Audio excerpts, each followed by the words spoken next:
Bom dia, irmãos e irmãs. Na esperança de que tudo esteja bem com vocês, com todos e todas vocês, esperança e paz. Vamos orar a Deus. Pai Celestial, pedimos que nesse dia nós possamos viver em Tua presença e agradar a Ti mais e mais. Senhor Jesus Cristo, pedimos que neste dia nós possamos tomar a nossa cruz e Te seguir. Espírito Santo, nós Te pedimos que nesse dia Teu fruto possa amadurecer em nossa vida. O amor, a alegria, a paz, a paciência, a bondade, a mansidão, a fidelidade, a generosidade e o autocontrole.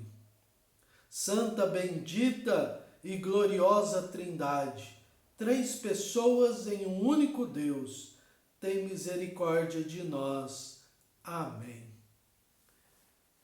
Irmãos e irmãs, você sabia que esse modo devocional a qual nós devemos fazer diariamente na leitura da palavra do Senhor, esse modo a qual nós estamos acostumados de ler, meditar e orar depois de uma leitura bíblica, remonta o terceiro século, logo depois da vinda de nosso Senhor Jesus Cristo.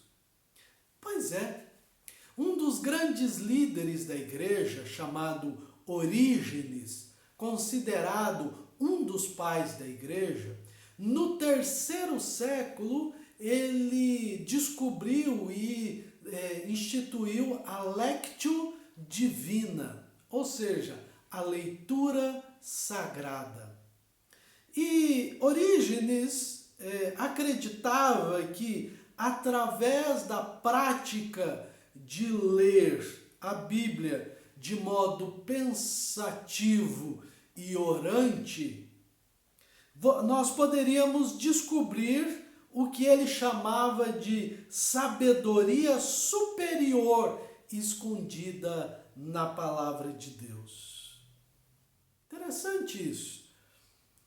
A ideia de Orígenes era que o próprio Jesus Cristo era a maneira pela qual pudéssemos entender o significado da Bíblia. E que, se lhe pedíssemos, Jesus revelaria seu significado para nós. Trata-se de digerir o significado da palavra de Deus e dedicar um tempo para meditar a respeito dela. Uma prática de leitura pensativa e orante.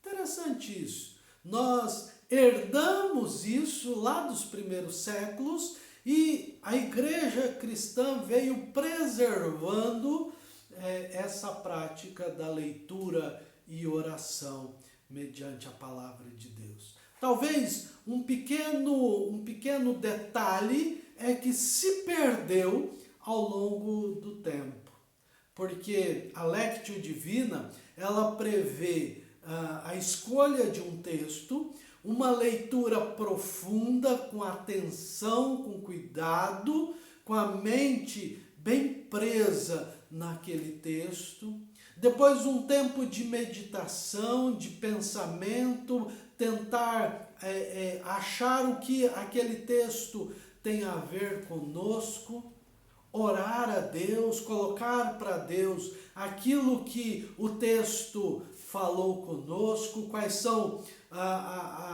os desafios que ele nos leva, quais são aquilo que nos acalma e aquilo que nos desafia.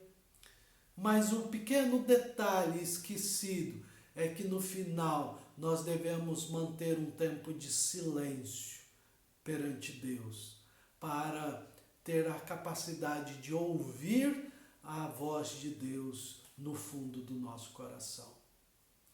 Isso talvez se perdeu porque nós nos acostumamos a só falar, pedir para Deus, colocar diante de Deus as nossas necessidades e esquecemos de dar atenção à voz de Deus. Deus também fala conosco, né?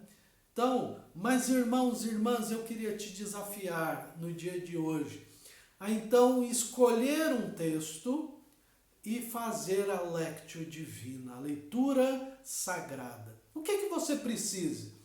Um lugar sossegado, um lugar tranquilo, para que você possa se concentrar naquilo que você está fazendo, uma Bíblia e um tempo que você vai destinar para isso, né? Reserve um tempo para você fazer a leitura da palavra do Senhor.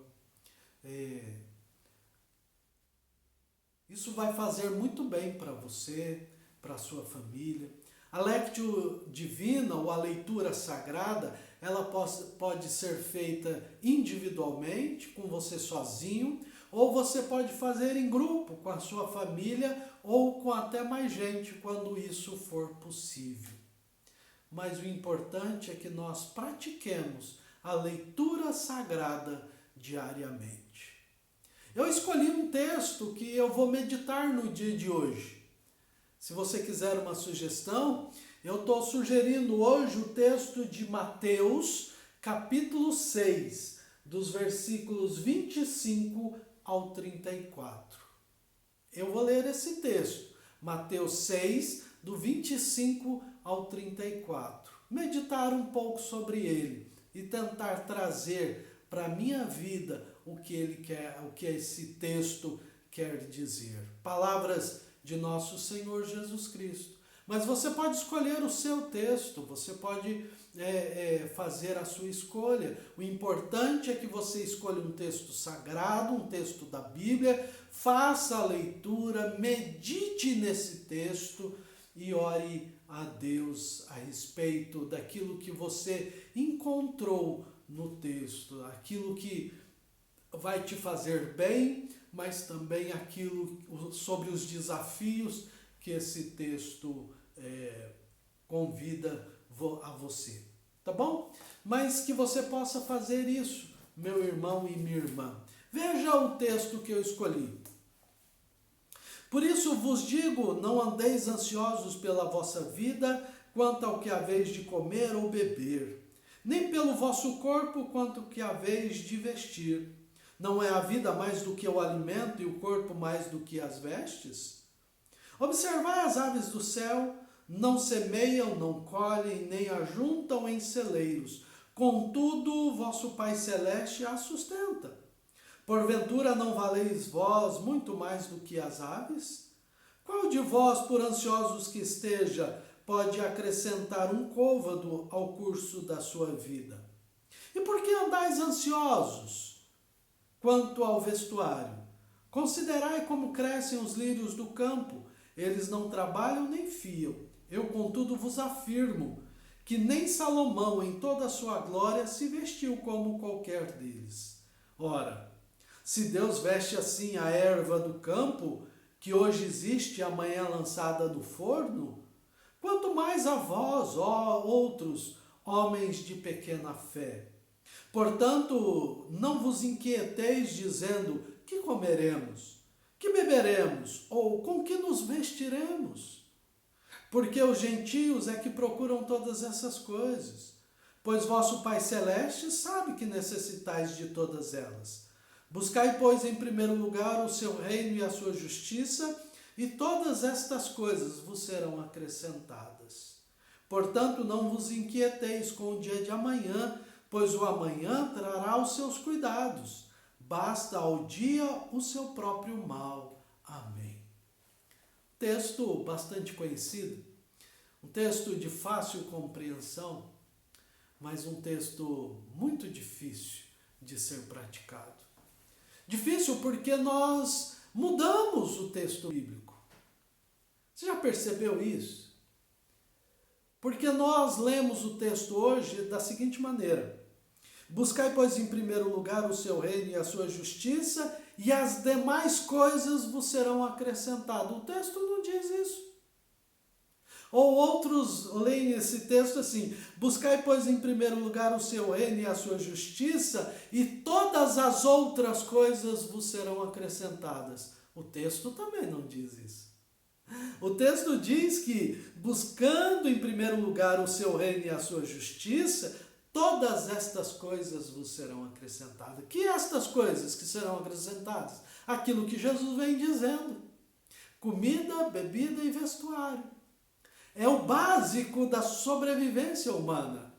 É isso que Jesus está dizendo, que Deus, ele cuida dos seus filhos e filhas, e aquilo que é necessário para a sobrevivência humana, ele não vai deixar nos faltar. Agora, irmãos e irmãs, luxos, mordomias, não, isso Jesus não nos prometeu. Tomemos cuidado, porque eu tenho a impressão que muitas vezes nós estamos ansiosos, preocupados com os luxos e mordomias dessa vida. Mas não foi isso que Jesus nos prometeu. Nós podemos estar plenamente certos e certas de que aquilo que é necessário para a nossa vida, Deus vai nos providenciar e vai nos sustentar. Se nós também fizermos a nossa parte, buscar em primeiro lugar o seu reino e a sua justiça. O que é buscar em primeiro lugar o reino de Deus e a sua justiça? É buscar fazer a vontade de Deus em primeiro lugar. É buscar preservar as relações humanas, a relação humana com Deus e a relação humana com o outro ser humano. Essa é fazer a vontade de Deus, e esse é buscar em primeiro lugar o reino de Deus. E podemos estar certos e certas: Deus cuidará sempre de nós. Veja, é só olhar esses dias tão difíceis para nós. Deus tem nos sustentado até aqui. Tenha certeza disso, meu irmão e minha irmã. Deus sempre nos sustentará. Que Deus nos abençoe. Amém.